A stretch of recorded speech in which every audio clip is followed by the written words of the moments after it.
Assalamualaikum warahmatullahi wabarakatuh. Perkenalkan, nama saya Muhammad Rizal Patiliang.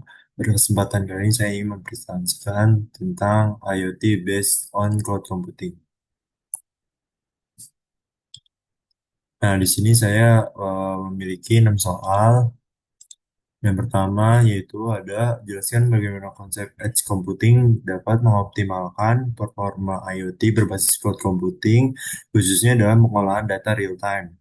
Yang kedua, bagaimana peran 5G dalam mendukung arsitektur IoT yang berbasis cloud computing. Berikan contoh implementasi yang sedang berkembang saat ini. Yang ketiga, apa tantangan utama dalam integrasi IoT dan cloud computing dalam smart city. Berikan solusi yang mungkin diterapkan. Yang keempat, jelaskan peran cloud native application dalam mendukung fleksibilitas deployment IoT modern. Yang kelima, bagaimana penerapan Zero Trust Security Model dalam sistem IoT berbasis cloud dapat mengurangi risiko serangan cyber. Yang terakhir, yang keenam, bagaimana cloud computing mendukung pengembangan IoT berbasis low power wide area network atau LPWIN. Nah, di sini yang pertama, jelaskan bagaimana konsep edge computing dapat mengoptimalkan performa IoT berbasis cloud computing, khususnya dalam pengolahan data real time. Edge computing adalah pendekatan komputasi di mana data dari perangkat IoT diproses lebih dekat ke sumbernya di edge node atau perangkat lokal. Nah, sebelum dikirim ke cloud dalam pengolahan data real time atau cloud computing.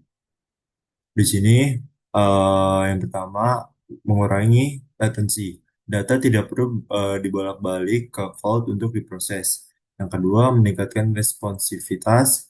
Keputusan dapat diambil secara lokal dan lebih cepat. Yang ketiga, menghemat bandwidth. Hanya data penting atau yang sudah diolah dikirim ke cloud. Yang keempat, contoh nyata, kamera keamanan dengan AI yang langsung deteksi gerakan dan hanya mengirim peringatan ke cloud. Yang kedua, eh, bagaimana peran 5G dalam mendukung arsitektur IoT yang berbasis cloud computing. Berikan contoh, berikan contoh implementasi yang sedang berkembang saat ini. Nah, 5G berperan besar dalam meningkatkan performa IoT berbasis melalui yaitu latency ultra rendah atau 1ms, mendukung aplikasi real time seperti kendaraan otonom dan operasi jarak jauh. Yang kedua, kapasitas besar bisa menangani jutaan perangkat IoT per kilometer. Bandwidth yang tinggi memungkinkan pengiriman data berukuran besar ke cloud dengan cepat. Nah, untuk contoh implementasinya itu ada Smart Factory, sensor dan robot terhubung via 5G terintegrasi ke cloud untuk pemeliharaan prediktif. Nah, yang kedua, healthcare jarak jauh atau remote surgery. 5G memungkinkan dokter melakukan tindakan secara real time dengan bantuan sistem berbasis cloud dan robotik. Nah, yang ketiga ada apa tantangan utama dalam integrasi IoT dan cloud computing dalam smart city. Berikan solusi yang mungkin diterapkan. Nah, yang pertama di sini ada tantangan utamanya, scalabilitas. Jumlah perangkat sangat besar dan terus bertambah. Yang kedua, keamanan dan privasi. Data pribadi warga rentan jika tidak dilindungi. Yang ketiga, konektivitas tidak merata. Beberapa area smart city masih memiliki keterbatasan jaringan. Yang ketiga ada interoperabilitas. Banyak perangkat dan protokol berbeda tidak saling kompatibel. Nah, untuk solusinya, yang pertama penerapan arsitektur hybrid atau edge plus cloud untuk efisiensi data real time. Yang kedua, enkripsi enkripsi data dan autentikasi ketat berbasis IAM atau Zero Trust. Yang ketiga, penggunaan standar terbuka atau Open Standards and APIs agar perangkat bisa terintegrasi. Yang keempat, optimalisasi jaringan dengan penggunaan 5G dan LPWAN.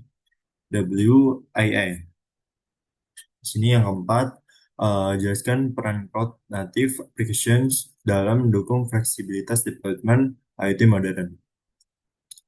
Cloud Native Application atau CNA adalah aplikasi yang dirancang untuk berjalan secara optimal di lingkungan cloud dengan karakteristik seperti yang pertama berbasis kontainer atau Docker dan microservice, yaitu memudahkan development ke berbagai platform.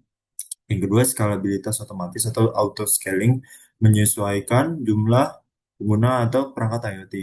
Yang ketiga, CI/CD atau Continuous Integration atau Development, yaitu update bisa dilakukan tanpa downtime. Nah, untuk contoh kontribusinya yaitu backend sistem smart home yang terus ditinggalkan tanpa mengganggu layanan pengguna.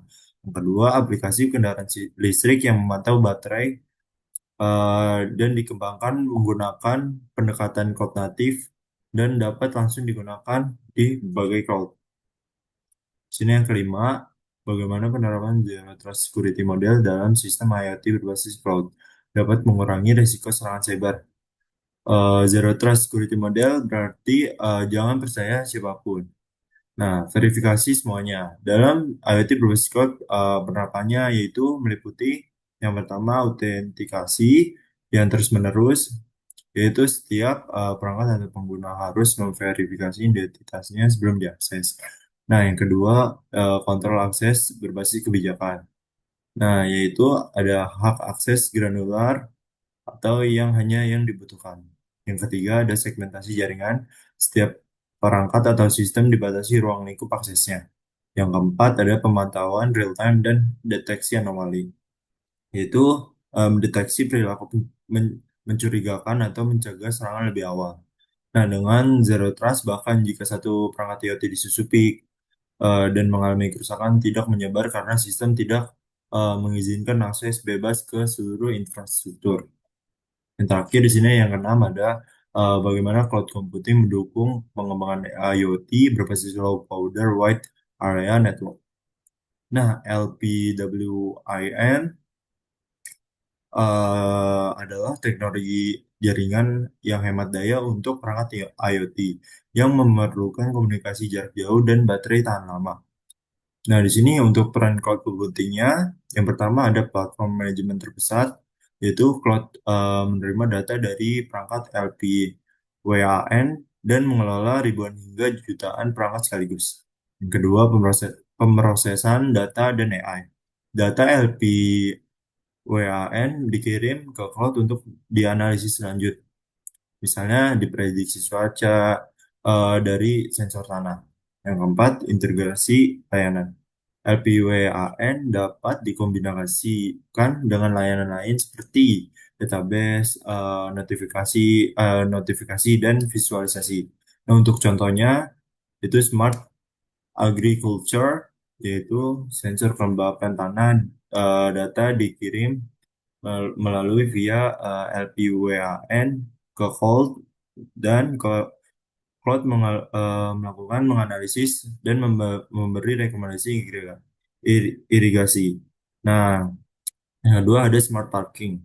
Sensor mendeteksi tempat kosong dan mengirimkan data ke cloud melalui LPWAN untuk ditampilkan di aplikasi pengguna tersebut. Nah, sekian dari presentasi dari saya. Kurang lebihnya mohon maaf. Assalamualaikum warahmatullahi wabarakatuh.